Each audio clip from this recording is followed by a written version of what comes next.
Hello, friends. Welcome back to Flavors on my Dastarkhwan. Today, I will be sharing with you a wonderful recipe of kadhi. Kadhi is a dish which is very close to my heart. It's one of the few vegetarian dishes that I absolutely love. So, this is basically a yogurt based curry. I mean, you prepare a sauce with a yogurt based sauce with ground flour, and it can differ from region to region. So today my recipe is Punjabi curry, and it is sour in taste. It's absolutely delicious. I mean, you add fritters to it, and so let's see how to make this recipe.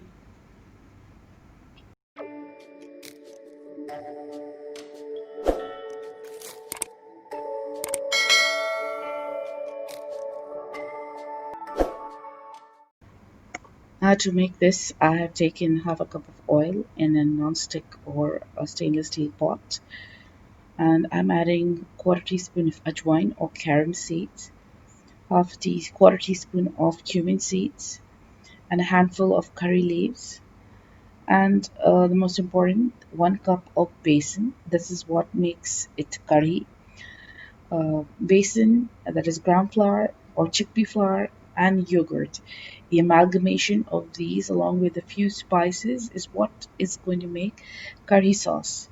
And then you're just going to add fritters, onion fritters mostly, and the fritters can vary, onions or potatoes or anything, but I'm using onion fritters. That's the most common.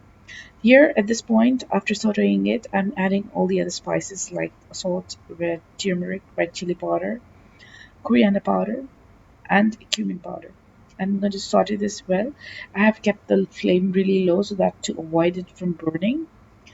And when you start stirring, of course you can make it medium. At this point, it is my flame is at medium.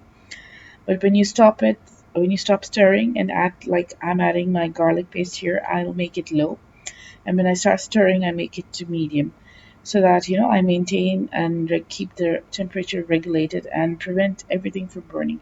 So keep sautéing this, and the idea of sautéing this is to eliminate the raw flavor of all the spices, raw flavor of the chickpea flour, and that's the reason why you saute this and roast it. At this point, I've added half a cup of yogurt, and that's enough for this. And you would realize now that as and when you start adding liquid, your gravy starts to thicken and come and form a sort of a doughy consistency.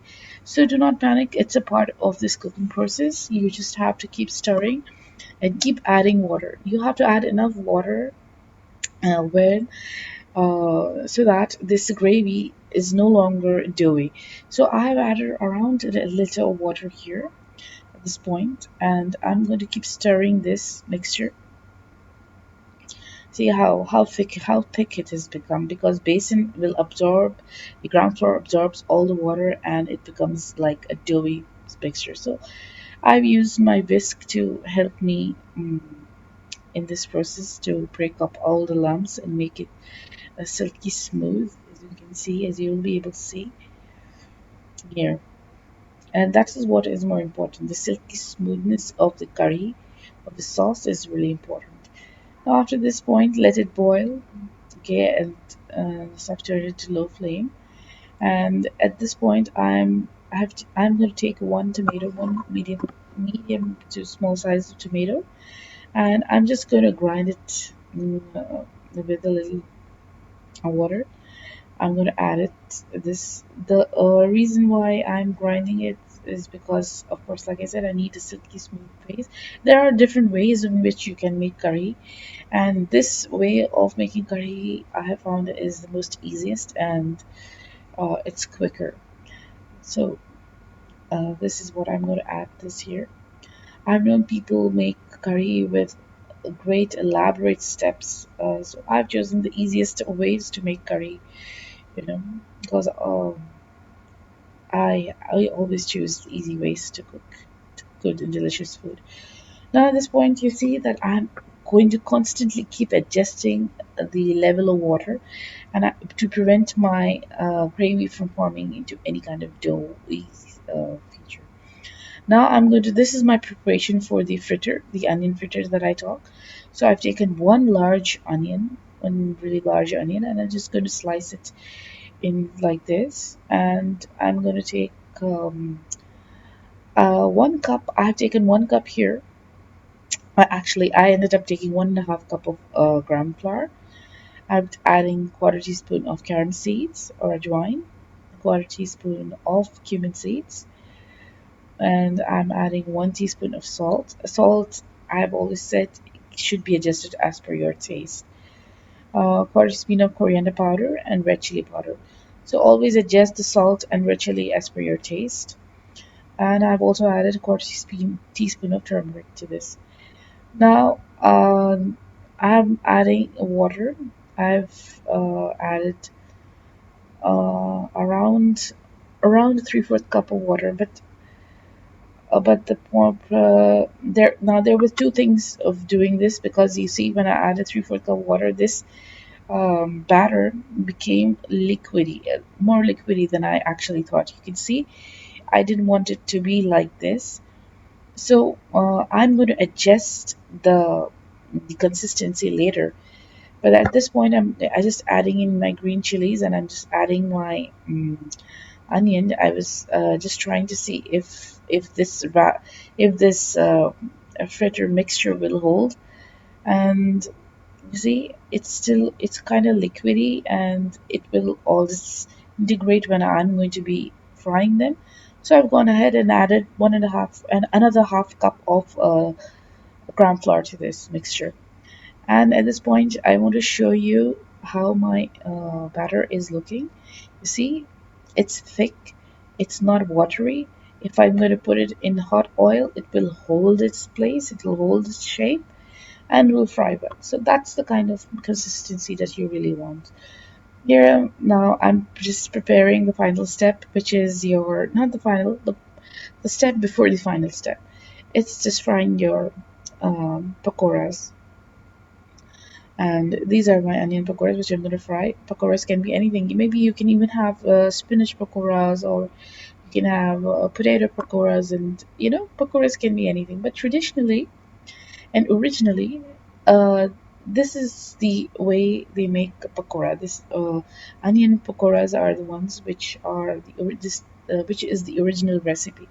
So I'm going and which is a favorite for us also. So I just prefer it this way.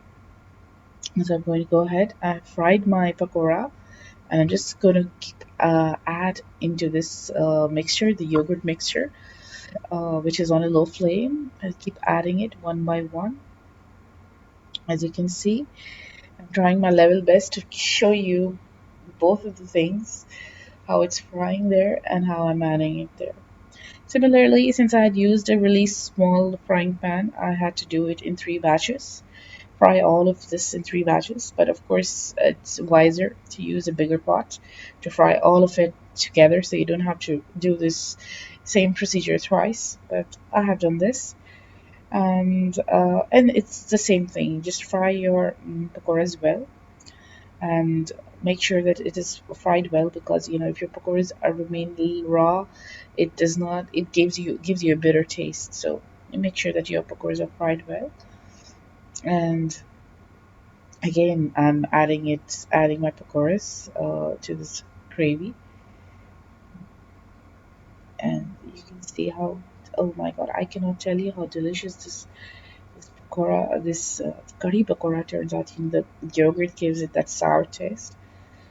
Wow, this is amazing. Now, this is my final step, where I'm taking a few handful of red chilies, carom seeds, and zira, which is cumin, and curry leaves, and I'm going to just prepare the temper. Added it to a hot oil, the leftover oil from the pakoras, from frying the pakoras, and this my tempering is done, and I'm going to just add it to my mixture, to my gravy. Here, you see, wow, we should listen to this noise, this sound. It's not a noise, it's a sound. It's It's like a rhythm to your ears. And there you go, your curry pakora is ready. There are several ways to make it. Several regions have different ways to make it. This is the Punjabi curry pakora, and it is absolutely delicious. It is a must-try recipe. I hope you will enjoy this recipe. I hope that you will try this recipe. Do let me know in the comment section if you like this recipe. Do subscribe to my channel. Don't forget. And I wish you all a very happy and a great day. Take care. Have a good day. Bye bye.